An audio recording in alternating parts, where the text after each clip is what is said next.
So this week we are in zone 3, following the flylady cleaning system. And if you haven't listened before, basically the flylady is kind of like a house maintenance, cleaning type system that you can follow. And it revolves all around having routines that you do, certain daily routines. You could have like a morning routine, an afternoon routine, an evening routine, a weekly home blessing hour. That's where you have like certain major things that you do. It can be done, it's called the weekly home blessing hour, but it can be done on one day. It can be spread out over the week. A lot of it revolves around doing a little bit a little bit like throughout the week, so that you're not stuck doing all this cleaning on the weekend or like whenever you have off. So it's kind of all revolved around doing a little bit at a time. But a big part of the system is also the zone cleaning. So what the zone cleaning is your house is basically divided into zones. So each zone is like, for example, zone 1's the living room and the front porch for me. Zone 2 is the kitchen. Zone 3, which we're going to work on this week, I have actually 4 areas that are included as part of zone 3. It's the upstairs bathroom, the laundry room, the kids' bedrooms, and the basements. So you basically, when you start following the plan, you can either use like what she kind of already has assigned to these zones, or you can kind of customize them to your home. Like if you don't have a certain room that she, say if you don't have a family room or whatever, you could make that a different room. The whole idea is just to have parts of your home identified in the zone, so that when you're working on that zone, you follow your list of your major cleaning, like your deep cleaning tasks for that zone, so that you know that you're always hitting up those cleaning tasks. So they're on your list, you could see them. And what I do is I usually hardly ever finish all of the tasks that are in the zone that week when we're in that zone. I usually just never have enough time to get to all of it. But I have my list. I actually use the flylady app. You could do it on like a manual list, or you can use the app, however you like to do it. But what I do is, since I use the app, I check off everything I did do. That way the next time it comes around, what's still left open are the things I never got to. So I'm hitting all those things at some point in time. So eventually things will be gotten to. So I know like a year is not going to go by without me like cleaning the top of the fridge, or you know what I mean? Like dusting the cabinets way up top, or doing like those odd things. And I'm always adding to it and tweaking it. Like for example, I was watching someone the other day, and what did she do? Oh, she had like on her list like pulling out the oven drawer and like cleaning out that little like storage drawer in the bottom. And I was like, oh, I don't have that on my list. That's a good thing I should add to my list, so that it just kind of always will be in the rotation. And then like cleaning out the dishwasher really good. She had that on her list also. So I added those 2 things. So the good thing is as you're doing housework and you notice a spot that you might be like, oh, that really needs to be cleaned, you could just add it to your list, and then you never have to worry about forgetting it again. When you come around that zone, you'll see it, and if it needs to be done, you could be like, you know what, let me do that this week. So anyway, like I said, zone 3 this week. So what I have on my zone 3 is quite a lot. I have my upstairs bathroom. So all the tasks that I have on my list for the upstairs bathroom are wash the area rug, just like take the area rug from the bathroom and just chuck it in the washing machine. Clean the shower caddy, like, that little, sometimes you have like some bathrooms, you have like that little like thing that kind of like goes up over the shower head, and like you put like the shampoo and soaps and things like that in it. So I have that on my list to do. Straighten the drawers and cabinets, like in the vanity, just kind of pull things out, wipe them out, put everything back, get rid of like, sometimes the kids will leave like, I don't know, like empty lotion containers or whatever, like stuff like that. Get rid of those. Wash the shower curtain, clean out the medicine cabinet, check shampoo bottles. What I actually do with my shampoo bottles is my kids, once the shampoo and conditioner starts to get kind of low and it's hard to get out, they like start to open the bottle, and then they just get shampoo all over the place, and then they don't really use it up. So what I do is I will usually just give them a new one in the main bathroom that they use, and then I take the one that doesn't have that much in it and I put it down in the shower that I use, and then that way I could just use it up until it's gone. So that works out kind of good. Clean the fan. We have a ceiling fan in there, and it has like the little like vent, like not grates, but I don't know what they're called, but like the little like, I don't know, it's like these little like things you have to like clean in there in like the little ceiling fan in the bathroom. It's like one of those little bathroom fans.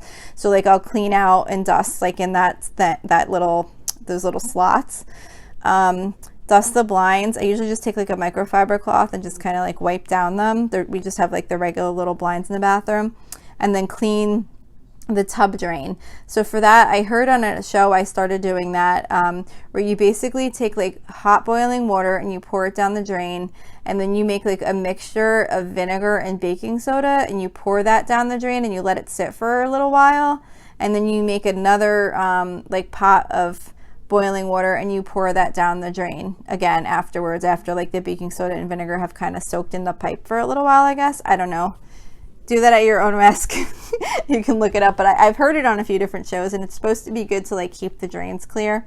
So that's on my upstairs bathroom list for this week. And then I also have laundry room. So our laundry room is down in our basement. So the list of items that are on the laundry room zone cleaning for this week are check for any like empty bottles or boxes, you know, like if there's I don't know, laundry detergent or something like that. That's actually one of the things that was already on the list. I probably should get rid of that, because I actually just throw out, if something's empty, I get rid of it as soon as it's empty. But that was kind of in the app already, I think. Look behind appliances. You know, sometimes like a sock will fall back there or something like that.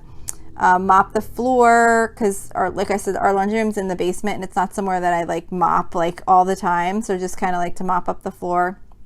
Wipe down the top of the washer and the dryer and the front. Clean like the gunky stuff that gets like inside like the washer lid. It gets kind of like yucky, I guess, from like the detergent or whatever. So just kind of clean that all out. I have a garbage can in the laundry room, so empty that garbage can. And sweep the floor. Obviously I would sweep the floor before I mopped it, but that's another item on the list. So that's for the laundry room. Then I also have the kids' bedrooms as part of the zone. So they're basically responsible for doing their own bedrooms, but I would like to start getting in there and trying to do like a few of these zone tasks occasionally, because they definitely could use some help in there of getting their rooms in a little better shape. So some of the things that are on the list for the kids' bedroom is like polishing the furniture, straighten their drawers, just kind of help them reorganize. That's definitely something I would like to work on, because they tend to just kind of throw clothes in whatever drawer happens to have an opening in it. Flip the mattress, wash the curtains, wash the windows, clean out the closet, and wash their comforters. So those are on the kids' bedroom zone list. And then the last area of the house that I have included in zone 3 is the basement. So we have a finished basement. So here's the things that I have on my zone cleaning list for the basement. I have, we have a computer down there, so it says clean off the monitor screen, you know, just kind of clean the screen with like a microfiber cloth or whatever. Clean the window. We have like a window that's like, you know, like those like basement windows. So we have like one of those down there that needs to be like just Windexed or whatever. Look for cobwebs, like remove any cobwebs from the corner. We have a desk down there, so it has clear off the desk. Throw away all garbage. We do have like another separate garbage can down there besides the laundry room. So do the garbage, vacuum the whole room, dust the furniture. We have like wood stairs that go down into the basement, so I'll just like sweep those stairs and mop them. I usually just like mop them by hand with like a microfiber cloth. I'll just kind of like on my hands and knees just kind of go down the stairs real quick and just wipe them down real good. And mop the basement room floor and clean the entertainment center. So that's everything I have on my zone 3 list. I know it sounds like a lot, but like I said, I just kind of look and see what hasn't been done yet from last time I did these zones, and then I just do whatever items. Sometimes I honestly just do whatever ones I feel like doing, but once I'm running out of the ones I feel like doing, then I have to do the other ones that I don't feel like doing, because you know, there's like certain things that you look at it and you're just like, oh, I just don't want to do that, but at some point you run out of all the easy things and you're stuck with those. So that's what I have in zone 3 for this week. So hopefully that'll help you if you're going to try and follow the zones, to give you some ideas of some of those deep cleaning tasks you can maybe work on. So that's it for this episode, and hopefully this may be helpful. I would love if you like my Facebook page and maybe post a comment, send me a message. That would be really great. I'd love to get some feedback. The page is located at facebook.com/Lola's Frugal Life, all one word, no apostrophe. Or if you'd like to join our private listeners group, we're just still building members, so it'd be really cool if we could build a group of people to go on that page, and we can like share ideas for all different topics that I like to talk about on this show. They could be anything from cleaning tips to budgeting tips to meal planning, recipes, anything like that. That group is located at facebook.com/groups/Lola's Frugal Life. Again, all one word, no apostrophe. Or if you just go to the Facebook page, you can, there's a link to the group in that also. And there's a link to that Facebook group in the show notes. So I'd be really happy to hear from you. I hope you enjoyed the show, and I hope you have an awesome night. Thanks so much for listening.